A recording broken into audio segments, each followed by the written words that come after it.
Assalamualaikum warahmatullahi wabarakatuh. Perkenalkan, nama saya Holly Layani dengan NPM 257831118. Saya dari program studi teknologi rekayasa perangkat lunak kelas 1D. Saya membuat video untuk memenuhi tugas UTS dari matkul pengenalan rekayasa perangkat lunak. Pertemuan pertama ada perangkat lunak. Perangkat lunak sendiri atau software adalah kumpulan instruksi atau program yang dirancang untuk didesain membantu pengguna menyelesaikan masalah. Software tidak memiliki bentuk wujud fisik, berfungsi untuk memberitahu perangkat keras hardware apa yang harus dilakukan untuk menjalankan tugas tertentu. Perangkat lunak merupakan data elektronik yang disimpan sedemikian rupa oleh komputer itu sendiri. Data yang disimpan ini dapat berupa program atau instruksi yang akan dijalankan oleh perintah, maupun catatan-catatan yang diperlukan oleh komputer untuk menjalankan perintah yang dijalankannya. Untuk mencapai keinginan tersebut, dirancanglah suatu susunan logika. Logika yang disusun ini diolah melalui perangkat lunak yang disebut juga dengan program beserta data-data yang diolahnya. Pengolahan pada software ini melibatkan beberapa hal, di antaranya sistem operasi, program, dan data. Software ini mengatur sedemikian rupa sehingga logika yang ada dapat dimengerti oleh mesin komputer. Macam-macam dan jenis perangkat lunak. Sistem operasi merupakan sebuah penghubung antar pengguna dari komputer dengan perangkat keras komputer. Sebelum ada sistem operasi, orang hanya menggunakan komputer dengan menggunakan sinyal analog dan sinyal digital. Seiring dengan berkembangnya pengetahuan dan teknologi, pada saat ini terdapat berbagai sistem operasi dengan keunggulan masing-masing. Ada bahasa pemrograman. Bahasa pemrograman ialah program yang digunakan untuk menerjemahkan instruksi-instruksi yang ditulis dalam bahasa pemrograman ke bahasa mesin dengan aturan atau prosedur tertentu agar diterima oleh komputer. Perangkat lunak sendiri mempunyai beberapa aplikasi. Aplikasi perangkat lunak merupakan suatu subkelas perangkat lunak komputer yang memanfaatkan kemampuan komputer langsung guna melakukan suatu tugas yang diinginkan si pengguna. Program ini disebut programmer dan sudah disesuaikan dengan kebutuhan pemakainya. Contoh perangkat lunak yang pertama internet, ada browser Google dan Chrome. Yang kedua antivirus, ada antivirus Norton. Yang kedua editing, ada software Adobe, ada Illustration. Yang keempat communication, ada WhatsApp.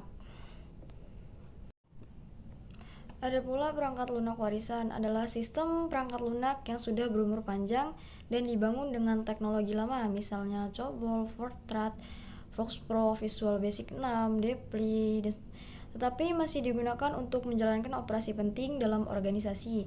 Sistem ini sulit diperbaharui karena dokumentasinya minim dan pengembangan aslinya sudah tidak ada. Ciri-ciri perangkat lunak warisan sendiri, yang pertama, dibuat dengan teknologi lama yang tidak lagi populer. Dokumentasinya tidak lengkap atau tidak ada, sulit dipelihara karena kurangnya programmer yang menguasainya. Terintegrasi dengan sistem-sistem lain, memiliki resiko kerusakan yang tinggi jika diubah. Tetap digunakan karena biaya migrasinya cukup besar. Fungsinya sendiri dari perangkat lunak warisan ini menjalankan operasi inti perusahaan, contohnya sistem perbankan lama yang mengelola transaksi nasabah, menjamin kontinuitas bisnis, maupun tua, sistem harus tetap berjalan agar bisnis tidak terhenti. Mendukung proses bisnis yang kompleks. Banyak perusahaan lama bergantung pada sistem tersebut. Menghubungkan sistem lama dan baru sering dijadikan jembatan sebuah migrasi besar dilakukan. antara sistem lama dan sistem baru. Contoh perangkat lunak warisan sendiri ada sistem perbankan berbasis COBOL, aplikasi akuntansi lama di Fox Pro, sistem administrasi pemerintah berbasis Delphi, aplikasi desktop visual basis 6, sistem kasir lama, POS yang tidak kompatibel dengan OS modern. Penerapan perangkat lunak warisan di perbankan sendiri itu mengelola transaksi, giro, deposito. Pertemuan kedua, terdapat pengertian proses rekayasa perangkat lunak. Proses rekayasa perangkat lunak adalah seluruh rangkaian kegiatan yang dilakukan untuk menganalisis, merancang, membuat, serta menguji, mengimplementasikan dan memelihara perangkat lunak secara sistematis. Dengan kata lain, proses RPL adalah langkah-langkah atau tahapan yang digunakan untuk menghasilkan software berkualitas tinggi. Tujuan dari proses RPL sendiri adalah menghasilkan perangkat lunak yang berkualitas tinggi dan sesuai kebutuhan user, dan mengurangi resiko kesalahan, bug, dan kerusakan, memastikan pembuatan software berjalan efisien dan terstruktur, mengurangi biaya, waktu, dan tenaga, membuat software mudah dipelihara, ditingkatkan, dan dikembangkan di masa depan, serta menjamin dokumentasi lengkap untuk keperluan tim dan organisasi. Fungsi rekayasa perangkat lunak sendiri yaitu proses ini memiliki beberapa fungsi penting. Yang satu, mengumpulkan dan menganalisis kebutuhan untuk mengetahui apa yang diinginkan pengguna, bagaimana sistem bekerja, dan fitur apa saja yang perlu dibuat. Yang kedua, merancang struktur dan desain sistem, termasuk desain antarmuka, database, alur proses, dan arsitektur sistem. Menerjemahkan desain menjadi kode program. Developer menulis program menggunakan bahasa pemrograman tertentu. Yang keempat, menguji perangkat lunak untuk memastikan software berfungsi sesuai yang diharapkan dan bebas kesalahan. Yang kelima, mengimplementasikan software. Software dipasang, didistribusikan, atau dirilis kepada pengguna. Yang keenam, memelihara atau maintenance. Pemeliharaan bug, memperbarui fitur, dan mencegah software tetap aman. Contohnya ada penerapan RPL di dunia nyata, yaitu pembuatan aplikasi absen sekolah. Tahapannya yaitu mewawancarai guru dan TU, menganalisis kebutuhan, pembuatan desain UI absen, coding fitur login dan prestasi, testing absensi masuk atau pulang, develop ke server sekolah, maintenance, penambahan fitur laporan PDF, pembuatan sistem kasir, minimarket, analisis alur, transaksi, desain lanyard, kasir, coding, coding input barang, scan barcode, testing proses transaksi, install sistem di toko maintenance, update harga otomatis, pembuatan mobile banking, analisis kebutuhan keamanan, desain arsitektur aplikasi dan server, coding transaksi, cek saldo, mutilasi pengujian keamanan, rilis aplikasi maintenance seperti update sister queries. Dan manfaat proses RPL sendiri adalah software lebih terencana dan terstruktur, meminimalisasi kesalahan dan biaya perbaikan, mempermudah komunikasi antara developer dan pengguna, meningkatkan kualitas sistem, memastikan software mudah digunakan dan sesuai kebutuhan.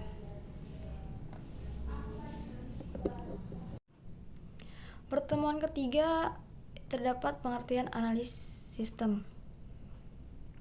Analisis sistem adalah proses untuk mempelajari suatu sistem secara detail, menemukan masalah, mengidentifikasi kebutuhan pengguna, dan menentukan solusi terbaik untuk membangun sistem baru. Tujuan utama analisis sistem adalah memahami apa yang harus dilakukan sistem sebelum masuk ke tahap desain dan pengembangan. Analisis sistem mencakup pengumpulan data, pengidentifikasi masalah, menentukan kebutuhan fungsional dan non-fungsional, mengukur kelayakan sistem, menghasilkan dokumen kebutuhan SRS atau Software Requirement Specification. Tujuan analisis sistem sendiri adalah mengetahui alur sistem yang bekerja saat ini, mengidentifikasi permasalahan dalam sistem lama, menentukan kebutuhan pengguna (user requirement), menentukan ruang lingkup sistem yang akan dibuat, menentukan solusi yang efektif dan efisien, menyusun spesifikasi sistem sebagai dasar sistem. Fungsi analis sistem yaitu mengumpulkan kebutuhan pengguna dan organisasi, menentukan masalah inti dalam sistem lama, mendefinisikan solusi yang akan diterapkan dalam sistem baru, menentukan batasan yang harus diperhatikan, menghasilkan dokumen analis yang menjadi pedoman desainer atau programmer. Kegiatan dalam analis sendiri ada pengumpulan data, dilakukan melalui wawancara, observasi, kuesioner, studi literatur, menganalisis dokumen. Yang kedua, analis masalah, menentukan kelemahan sistem lama, penyebab masalah, dampak terhadap pengguna, analisis kelayakan sistem atau feasibility study, meliputi kelayakan ekonomi, kelayakan teknis, kelayakan operasional, kelayakan hukum, kelayakan jadwal. Ada analisis proses.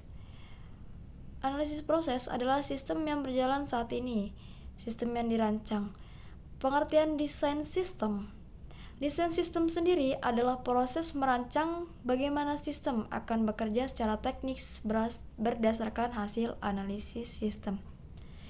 Jika analis menjawab apa yang dibutuhkan, maka desain menjawab bagaimana sistem akan dibuat. Desain sistem mencakup desain antarmuka, desain database, desain proses, desain arsitektur, perangkat lunak, desain keamanan, dan sistem. Tujuan desain sistem sendiri adalah membuat gambaran teknis sistem yang akan dibangun, menentukan spesifikasi lengkap bagi programmer, menentukan sistem efisien, aman, mudah digunakan, dan mudah dikembangkan, menyederhanakan proses coding, mengurangi resiko error. Fungsi desain sistem, menentukan struktur database yang memadai, merancang tampilan sistem user-friendly, menentukan modularitas sistem, menentukan arsitektur, platform, dan teknologi yang akan digunakan, membuat blueprint yang lengkap sebelum sistem dibangun.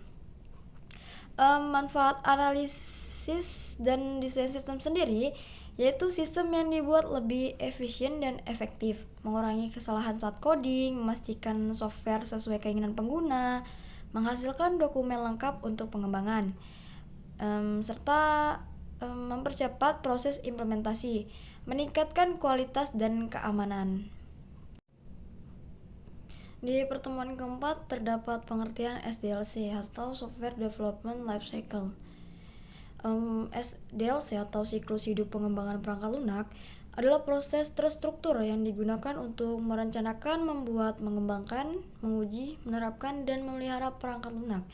SDLC memastikan bahwa perangkat lunak yang dihasilkan berkualitas tinggi sesuai kebutuhan pengguna, terjangkau secara biaya, bisa dipelihara jangka panjang, aman, dan mudah digunakan. SDLC merupakan fondasi utama dalam rekayasa perangkat lunak atau RPL. Tujuan SDLC sendiri adalah memberikan proses yang jelas dan terstruktur dalam pengembangan software, menghasilkan perangkat lunak yang stabil, aman, dan berkualitas tinggi, meminimalkan risiko kegagalan proyek, menghemat biaya, waktu, dan tenaga, Menyediakan dokumentasi yang lengkap sebagai standar tim developer. Memastikan software memuaskan kebutuhan pengguna.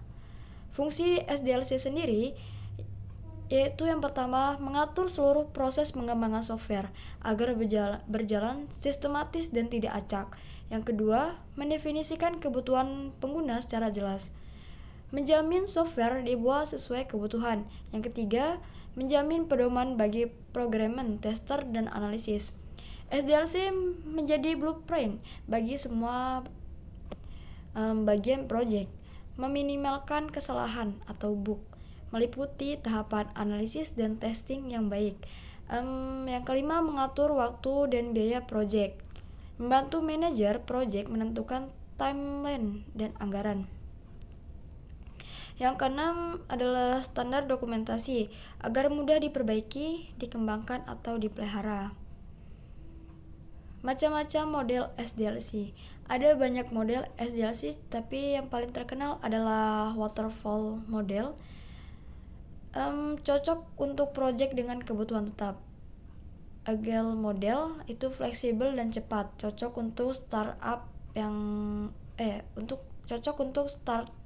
dan aplikasi mobile. Spiral model itu menggabungkan antara waterfall dan prototyping, cocok untuk proyek besar dan berisiko tinggi. Prototyping sendiri itu menyediakan contoh awal sebelum coding penuh. V-model fokus pada validasi dan verifikasi. Manfaat menerapkan SDLC dengan benar yaitu proyek software menjadi lebih terarah, mengurangi resiko kegagalan proyek, kualitas software meningkat, pengembangan lebih cepat dan hemat biaya. Komunikasi antara tim lebih mudah, memastikan kepuasan pengguna. Di pertemuan kelima sendiri terdapat materi rekayasa perangkat lunak. Pemrograman terstruktur. Pemrograman terstruktur adalah paradigma pemrograman yang mengutamakan urutan langkah logis, pembagian program menjadi bagian kecil atau modular, dan menggunakan struktur kontrol yang jelas seperti sequence, selection, dan iteration. Pendekatan ini sangat dipakai dalam rekayasa perangkat lunak karena menghasilkan perangkat lunak yang mudah dikelola, diuji, dan dikembangkan. Pengertian program terstruktur sendiri adalah metode penulisan yang mengorganisasi instruksi secara sistematis dan terstruktur, sehingga program mudah dibaca, mudah diuji, mudah diperbaiki, lebih aman dari error, mudah dikembangkan. Paradigma ini muncul untuk mengatasi masalah dari pemrograman lama yang banyak menggunakan Goto sehingga kode membingungkan. Ciri-ciri pemrograman terstruktur yaitu modularitas tinggi. Pemrogram dibagi menjadi modul dan fungsi, tidak menggunakan Goto, menggunakan struktur kontrol if switch loop. Penulisan kode rapi dan jelas, dapat diuji per bagian, yaitu unit testing. Tujuan pemrograman terstruktur mengurangi kompleksitas program, mempermudah maintenance, mempercepat pengembangan aplikasi, menghasilkan kode yang rapi dan mudah dipahami, menghindari error akibat alur yang tidak jelas. Fungsi pemrograman terstruktur sendiri, yang pertama adalah dokumentasi lebih mudah karena alurnya jelas. Setiap modul dapat dijelaskan secara terpisah. Yang kedua, meningkatkan kualitas perangkat lunak. Kode menjadi lebih stabil dan mudah diuji. Yang ketiga, menghemat biaya dan waktu. Program mudah diperbaiki tanpa membongkar semuanya. Yang keempat, memudahkan kerja tim. Setiap programmer bisa mengerjakan modul berbeda. Yang kelima, mempermudah pengembangan berkelanjutan. Untuk update, hanya modul tertentu yang disesuaikan. Strukturnya sendiri biasanya terdiri dari input, proses, output, deklarasi variabel, fungsi, pemrograman.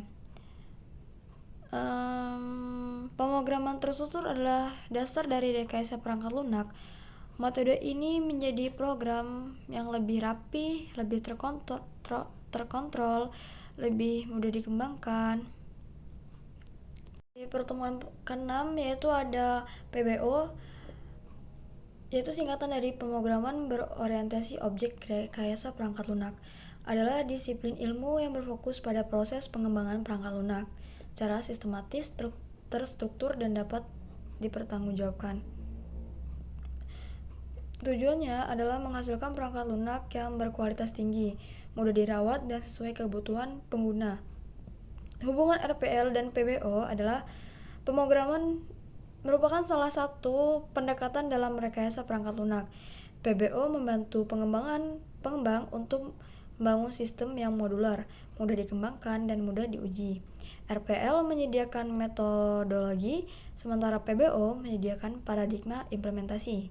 Konsep dasar PBO yaitu kelas. Dalam pemrograman berorientasi objek atau PBO, kelas adalah cetak biru, blueprint, atau template untuk membuat objek. Contohnya ada kelas yaitu mobil, menjelaskan bahwa semua mobil punya atribut dan perilaku umum. Objeknya yaitu mobil Avanza, mobil Fortuner, mobil Brio. Masing-masing adalah objek dari kelas mobil. Yang kedua, objek instance dari kelas yang memiliki data dan perilaku. Instansiasi atau perwujudan dari sebuah kelas. Dengan kata lain, objek adalah bentuk nyata yang dibuat berdasarkan blueprint. Contohnya di kelas itu ada mobil, sedangkan objeknya itu mobil 1 Toyota warna merah, mobil 2 Honda warna biru. Atributnya adalah variabel yang menyimpan data atau karakteristik dari sebuah objek.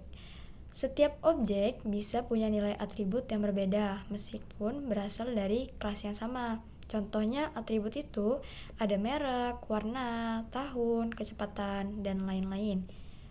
Metode adalah fungsi yang didefinisikan di dalam kelas yang digunakan untuk menggambarkan perilaku atau aksi dari sebuah objek. Contohnya kelas yaitu mobil, atributnya itu merek, warna, kecepatan, dan metodenya itu adalah menyalakan mesin, jalan, berhenti.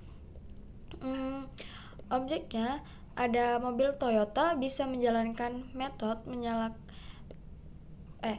mobil Toyota bisa menjalankan metode menyalakan mesin dan jalan.